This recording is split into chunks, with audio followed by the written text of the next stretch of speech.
guys, jumpa lagi dengan Mimin Oyen GG. Mari kita lanjutkan cerita Donghua Dewa Xiaoyan part 10. Langsung aja kita ke alurnya. Suara itu jatuh dan kekuatan jiwa Keking melonjak lagi. Tetapi targetnya bukan Xiaoyan, tetapi tali penyegel iblis yang mengikatnya.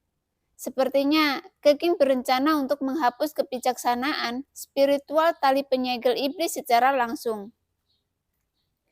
Tali penyegel iblis tampaknya merasa terancam dan segera menjauh dari Keking dan datang ke Permaisuri, seolah-olah dia telah mengenali Permaisuri sebagai tuannya. Keking mengikuti pandangannya, dan saat dia melihat Permaisuri, pupil matanya menyusut. Jelas dia mengenali Permaisuri. Meskipun Permaisuri mungkin selalu ada di sana, bahkan Xiaoyan tidak tahu di mana dia berada ketika dia tidak ingin muncul, tetapi Xiaoyan tahu bahwa Permaisuri selalu di sisinya.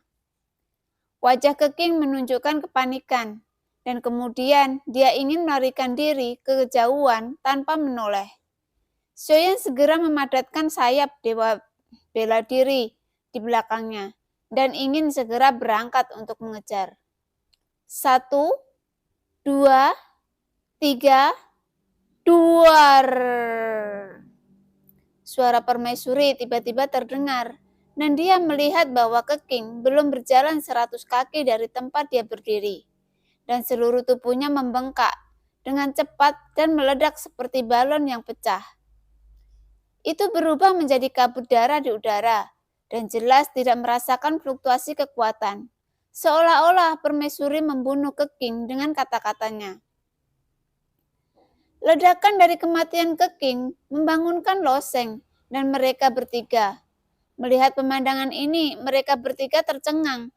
Saat ini wajah mereka hanya dipenuhi ketakutan, dan tubuh mereka tidak bisa menahan gemetar. Itu tidak menghilang. Saya melihat Xiaoyan bergegas ke kabut darah, dan hanya setelah beberapa saat dia melihat senyum di wajahnya.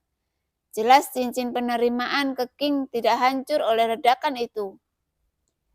Kaisar wanita datang ke sisi Xiaoyan dengan wajah cantik, tanpa kegembiraan di wajahnya, seperti anak kucing yang melakukan kesalahan, menatap Xiaoyan dengan sedih. Maafkan aku, suamiku, aku menembaknya dan membunuhnya tanpa mendengarkan pendapatmu. Terima kasih banyak kepada Yuan karena telah mengambil tindakan. Orang ini sangat sulit untuk saya tangani. Jiwa dari dunia nyata sangat kuat, dan saya bukan lawannya. Xiaoyan berkata sambil tersenyum masam. Permaisuri juga terlalu mengertian. Hanya Bing Yuntu yang menghela nafas sinis. Pada saat ini keduanya memiliki setidaknya 800 hati bersama. Apakah ini duel antara Raja Laut? Ada Taisu yang sudah sampai di lantai ini. Apa rencana suamiku? Permaisuri bertanya dengan lembut. Samar seperti Xiaoyan, sedang melihat ke bawah untuk Keking. Permaisuri berkata perlahan. Segera setelah dia mengatakan ini, Xiaoyan tiba-tiba mengangkat kepalanya untuk melihat Permaisuri. Dengan niat membunuh di matanya. Bahkan jika dia menghadapi dewa berburu istana, Xiaoyan tidak pernah muncul di kemarahan seperti itu. Dengan kasih sayang Permaisuri memandang Xiaoyan, Xu Hou dan Xiaoyan adalah pertempuran nasib. Sementara Taisu adalah pertempuran dunia. Keduanya tidak setara, dan Xiaoyan jelas lebih memperhatikan pertempuran dengan Taisu. Bagaimanapun, Sensi adalah rumahnya. Semua yang dia miliki dianugerahkan oleh Sensi. Jadi pikirannya pertamanya bukanlah istana berburu dewa atau amarah leluhur, tetapi hanya seperti ilusi di benak Xiaoyan. Apakah hanya ada satu orang Taisu? Xiaoyan bertanya. Permaisuri mengangguk kecil. Ya, mereka berlima dipisahkan secara paksa. Hanya dengan terus naik, mereka bisa bertemu lagi, ujar Permaisuri. Mata Xiaoyan sedikit menyipit, dan niat membunuh di matanya berangsur-angsur menebal. Ini saat yang tepat untuk membunuh mereka. Bagaimana dengan mereka bertiga? Permaisuri memandang Loseng dan yang lainnya. Mata Xiaoyan acuh tak acuh, dan dia melihat tidak jauh ke arah Taiking dan Yuxiao yang sudah terbangun. Xiaoyan tidak mengatakan apa-apa, hanya melihat. Mereka berdua mengerti, dan bahkan setelah mendengar tangisan tragis seketikanya, tidak perlu ada kebaikan di sini. Memegang 4 cincin penyimpanan dan 4 pil ajaib di tangannya, Xiaoyan segera melemparkannya ke mulutnya tanpa ragu-ragu. Pil ajaib Cian di tubuh Xiaoyan naik dengan cepat, dan 4 pil ajaib masuk ke tubuh, yang secara langsung meningkatkan pil ajaib Cian di tubuh Xiaoyan dari 36 pola menjadi 50 pola. Namun, masih ada jarak dari Bai Wen. Di bawah menara pembantaian semacam ini, jelas ini lebih cepat daripada energi sihir yang diberikan oleh buah Maruo. Pada saat ini, Xiaoyan mengeluarkan buah Maruo di tangannya dan melemparkannya ke mulutnya lagi tanpa ragu-ragu. Dan Genesis Ki terus meningkat. 1,2 miliar Genesis Ki di tubuhnya sedang meningkat oleh Genesis Ki. Dan bintang-bintang Genesis Ki terus terkondensasi. Meskipun kecepatannya tidak cepat, itu sangat objektif.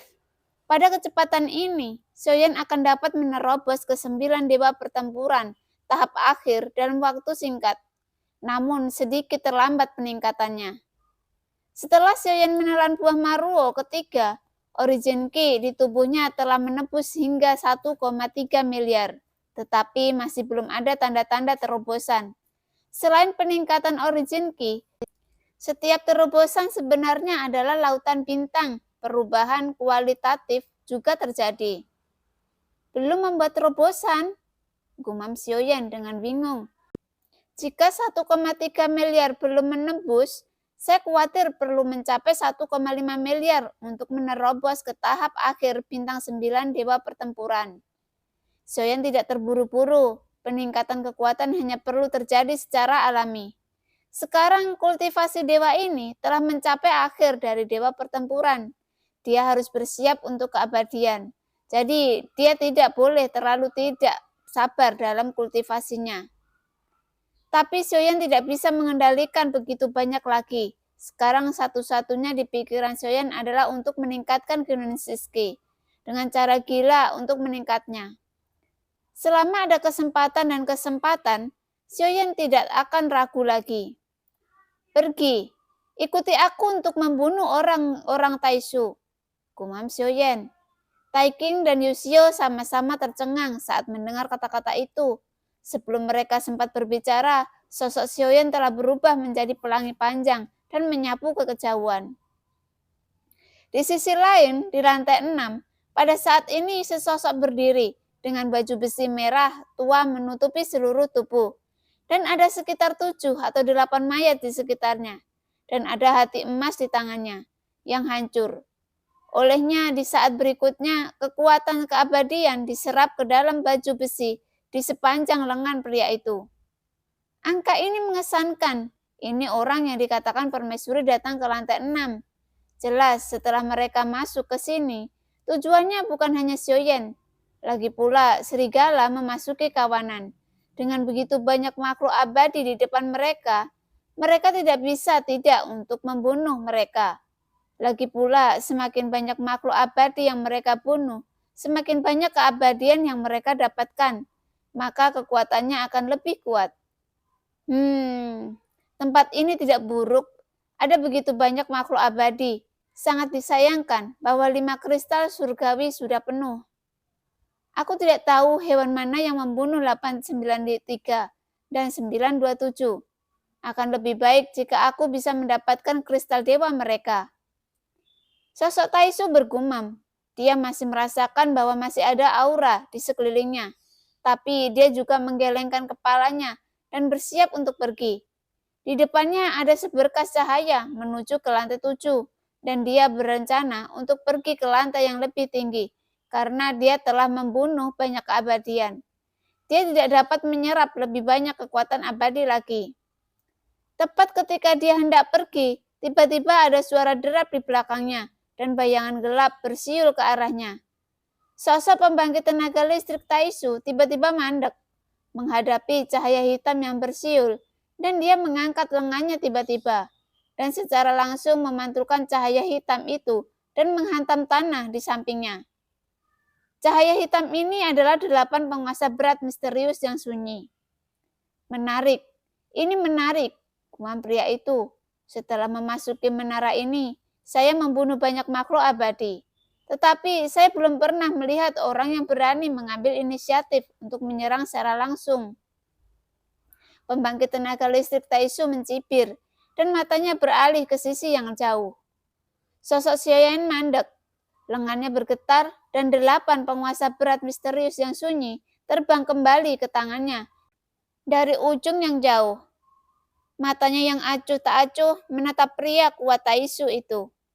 Aura lemah seperti itu berfluktuasi. Pria itu berkata, "Aku dalam suasana hati yang baik hari ini.